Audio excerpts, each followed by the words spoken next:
Hey everyone, and welcome to Quick Review. Today we're looking at Pathway, a roguelite turn-based strategy survival game. Lots of words. Basically, it's a turn-based strategy game that tries to meld itself into some other genres, and we're left with a game that's conceptually quite intriguing. Pathway takes place in a beautiful pixelated world set in the 30s, and honestly, it really does look beautiful. Pathway does a lot of things right. You have a wide array of characters to unlock, items to find, money to save up between adventures, and you have a lot of different ways to build and customize your characters. However, the one thing Pathway does not get right is the whole being a turn-based strategy game. Basically, Pathway boasts more than 400 story events, which sounds pretty awesome. Every time I play the game, the world I explore and the story I encounter is going to be different. Well, after the first 30 minutes, I felt like I was repeating events. Literally, in the first adventure, I had 2 events that were completely 100% identical. I imagine this means I'm either really lucky, or there aren't actually 400 different story events. Or there are 400 variations of story events, because whenever you take part in an event, there are different options that affect the outcome of that event. Do I sit around and wait, or do I go in guns blazing? Do I use one of my character's perks to move towards a more favorable outcome, or do I just leave and not bother? This is the other problem with Pathway. Most of the time I found myself preferring to just leave and not bother. One of the unique features of Pathway is a large, explorable map that's randomly generated, to a degree. As you move around the map, you use up fuel for each move you take, so you can't just dive in and explore every corner. You have to think about where you're going, what you want to explore, and then try to make sure you have enough fuel to see that plan through. So, why did I rarely bother with story events? Well, most of the time, completing events will net you a little bit of cash, minor weapon or armor upgrades, and potentially some fuel or ammo. Oh yeah, you also have a limited supply of ammo. Every time you partake in a story event, there's a chance you'll wind up in combat.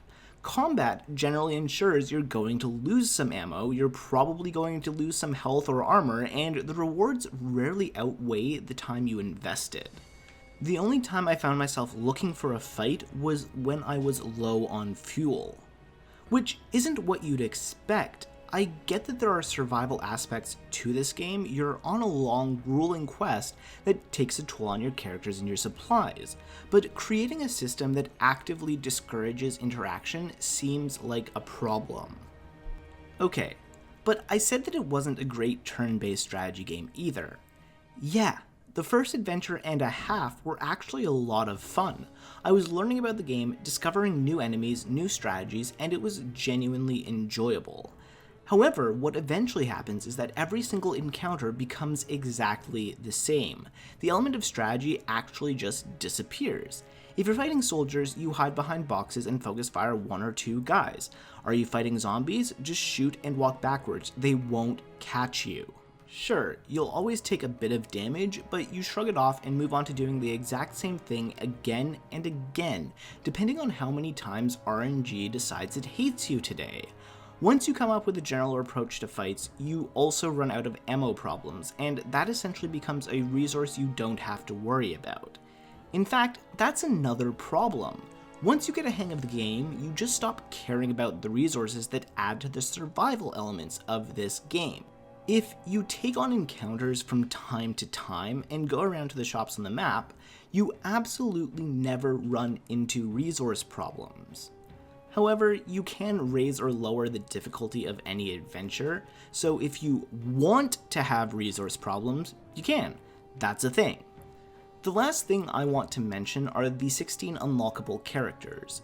All of the characters seem relatively fair in terms of their unlocking criteria.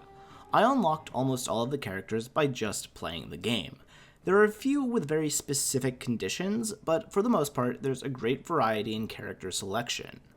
I did have one problem with the variety of characters though. As you go through adventures, your characters level up. When you unlock new characters, they start at level 1. Do you see the problem? If your goal is to progress through the game, you can't experiment with and try new characters because they'll be both underleveled and undergeared. So, while the game offers a variety of characters, it actively discourages a player from experimentation while progressing. Alright, that's it. That's Pathway. I made it through 4 of the 5 adventures available in a little less than 8 hours. I couldn't bring myself to play the 5th adventure. I was burnt out at that point. Also, I spent a lot of time tabbed out of the game, since if you're fighting zombies, their turns take a long time and there is no way to fast forward.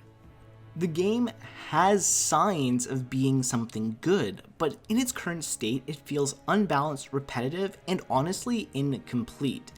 With some patches, updates, and rebalancing, I think this could be a solid game, but right now, I can't recommend it. Go play Fire Emblem again while we wait for some Pathway updates. Seriously, any of them, they're all better games. And don't forget, this is just in my opinion. If you feel like I left something out, disagree with something I said, or just want to suggest a game for me to review, leave a comment. Otherwise, thanks for watching and check back weekly for more reviews.